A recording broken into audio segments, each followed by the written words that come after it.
Bienvenidos al 10º capítulo de este curso sobre análisis de datos con Python.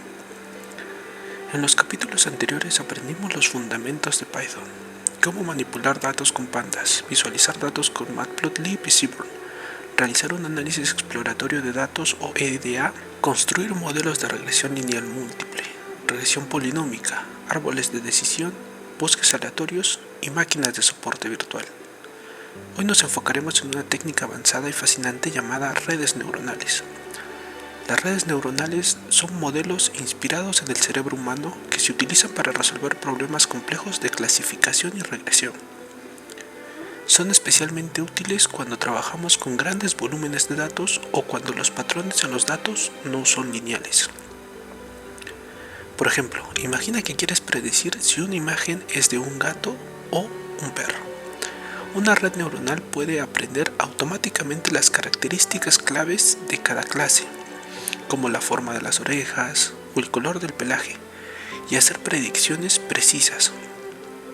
En este capítulo aprenderemos los conceptos básicos de las redes neuronales, cómo construir una red neuronal simple utilizando TensorFlow y Keras, cómo entrenar y evaluar el modelo, cómo visualizar el rendimiento de la red neuronal con gráficas generadas en Python.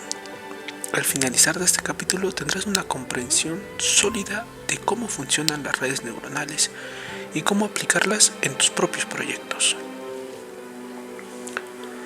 Antes de sumergirnos en el código, hablemos de los conceptos básicos de las redes neuronales. Una red neuronal es un modelo inspirado en el cerebro humano. Está compuesto por neuronas artificiales organizadas en capas.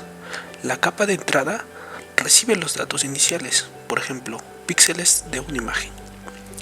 Las capas ocultas procesan los datos mediante operaciones matemáticas y la capa de salida genera las predicciones finales, por ejemplo, un gato o un perro. Cada neurona está conectada a otras mediante pesos, que son valores ajustables que la red utiliza para aprender. Además, cada neurona aplica una función de activación, como ReLU o sigmoide, para decidir si dispara una señal o no. El proceso de entrenamiento consiste en ajustar los pesos de la red para minimizar el error entre las predicciones y los valores reales. Esto se logra mediante un algoritmo llamado retropropagación y una función de optimización como el descenso de gradiente. Las redes neuronales pueden ser muy simples, con muy pocas capas y neuronas, o extremadamente complejas, con cientos de capas y millones de parámetros. Estas últimas se conocen como redes neuronales profundas y son la base del campo de la inteligencia artificial moderna. Para entender mejor cómo están organizadas las redes neuronales, vamos a generar un diagrama visual de una red neuronal simple en Python. Como siempre, exportamos las librerías que son requeridas para generar este diagrama. Ingresamos que poseeremos una entrada, una salida y dos capas ocultas. Y como vemos, al mostrarlo en pantalla, vemos que poseemos una entrada, dos capas ocultas y una salida. Ahora que entendemos los conceptos básicos, construyamos una red neuronal simple usando las librerías TensorFlow y Keras. Estas herramientas son muy populares porque permiten crear y entrenar redes neuronales de manera rápida y eficiente. Primero, importemos las librerías necesarias y carguemos nuestros datos. Al igual que ejemplos anteriores, estos datos son ficticios de información sobre clientes, los cuales incluyen la edad, los ingresos y si compra o no un producto. Luego, con este data frame, construimos una red neuronal simple, con una capa de entrada, una capa oculta y una capa de salida. Usaremos la función de activación ReLU y una capa oculta y sigmoide en la capa de salida. Compilamos el modelo y lo entrenamos, y luego procedemos a graficar la pérdida y la precisión. Esto nos servirá para visualizar cómo mejora el rendimiento del modelo a través de cada época.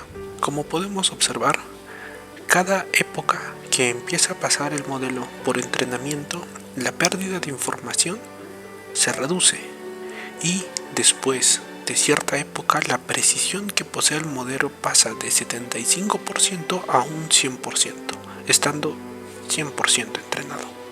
Una vez que hemos entrenado nuestro modelo es importante evaluar su rendimiento. Para ello podemos usar métricas como la precisión, pero también debemos tener en cuenta otras métricas como la matriz de confusión y el F1 score, especialmente en problemas de clasificación desbalanceada. Además, podemos hacer predicciones con el modelo entrenado y compararlas con los valores reales. En nuestro caso, realizamos una predicción con el modelo, la cual nos dio la precisión de un 100% y se demoró 35 milisegundos. Además, podemos visualizar las predicciones. Podemos graficar los datos de prueba junto con las decisiones del modelo. Hemos llegado al final de este capítulo. Hoy aprendimos cómo construir, entrenar y evaluar una red neuronal simple utilizando TensorFlow y Keras. También vimos cómo visualizar el rendimiento del modelo y hacer predicciones. Las redes neuronales son una herramienta poderosa porque pueden aprender patrones complejos en los datos. Sin embargo, requieren más recursos computacionales y tiempo de entrenamiento en comparación con otros modelos. En el siguiente capítulo aprenderemos sobre la optimización de hiperparámetros, una técnica avanzada para mejorar el entrenamiento de cualquier modelo de Machine Learning. Nos vemos en el próximo video y gracias por acompañarme en este viaje.